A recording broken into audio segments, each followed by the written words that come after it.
আমাদের এখানে আমি যেটুকু বলেছি, পুলিশের সাথে কথা বলেছি, পুলিশ আমাদের যেভাবে দিক নির্দেশনা দিয়েছে, র্যাব বা অন্যান্য আইন শৃঙ্খলা রক্ষাকারী বাহিনী যেভাবে দিক নির্দেশনা দিয়েছে, আমাদের এখানে সংখ্যা কোনো ব্যাপার না। এটা নিশ্চিত নিশ্চিত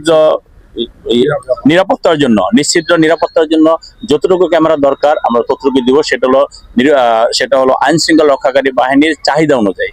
আর আমরা চাই যে একটি সুন্দর সমাবেশ হোক, একটি সুন্দর প্রোগ্রাম হোক, সেখানে মিনিমাম কোনো চুল ছাড়া যেখানে যে কোনো সমস্যা না থাকে, এই জন্য আমাদের সিসি ক্যামেরাগুলো সেভাবে প্রতিস্থাপন করা হয়েছে। এবং কিছুক্ষণের মধ্যে ডগ স্কোয়াড থেকে শুরু করে সরকারের বা আপনার আইন শৃঙ্খলা রক্ষাকারী বাহিনীর যে সমস্ত নিয়ন্ত্রিত জিনিসগুলো আছে সেগুলোকে পরীক্ষা নিরীক্ষা করবে। আমরা আশা করি আমরা একটা ভালো কিছু করবো ইনশাল্লাহ।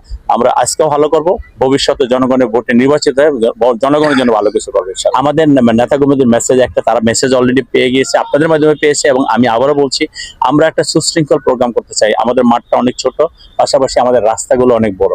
আমরা মেন রোড কোনোভাবেই আমরা সেখানে অকুপাইড করব না। আমরা আমাদের সামনে যে রাস্তাগুলো আছে যেখানে যান চলাচল খুবই লিমিটেড এবং এটা একটা আবাসিক এরিয়া, আমাদের সবকিছু বিবেচনা রেখে, আমাদের নির্বাচনে ক্যাম্পিংও করতে হয়, সবকিছু বিবেচনা রেখে মানুষকে সহনীয় অবস্থায় ভোগান্তিতে রেখে আমরা এই কাজগুলো করতে চাই, মানুষের ভোগান্তিতে কম হয়। এবং আমরা বিশ্বাস করি যে আমাদের প্রতিটা নেতাকর্মী সচেতনতার সাথে এই কাজগুলো করবে এবং একটি সুন্দর প্রোগ্রাম এই এলাকার উন্নয়নের জন্য। একটা জিনিস খেয়াল রাখতে হবে যে আমাদের পরিশ্রম আমরা কেন করি? পরিশ্রম করি নিজের ভাগ্যের পরিবর্তন করার জন্য, দেশের মানুষের ভাগ্যের পরিবর্তন করার জন্য।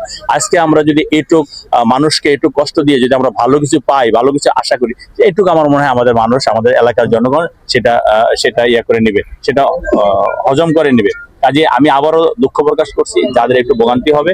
এবং আমি আমাদের নেতার মধ্যে উদাত্ত আহ্বান জানাবো, আমরা 6:30টার মধ্যে এসে আমরা যে যার অবস্থানে সুশৃঙ্খলভাবে একটি প্রোগ্রাম করবো ইনশাআল্লাহ।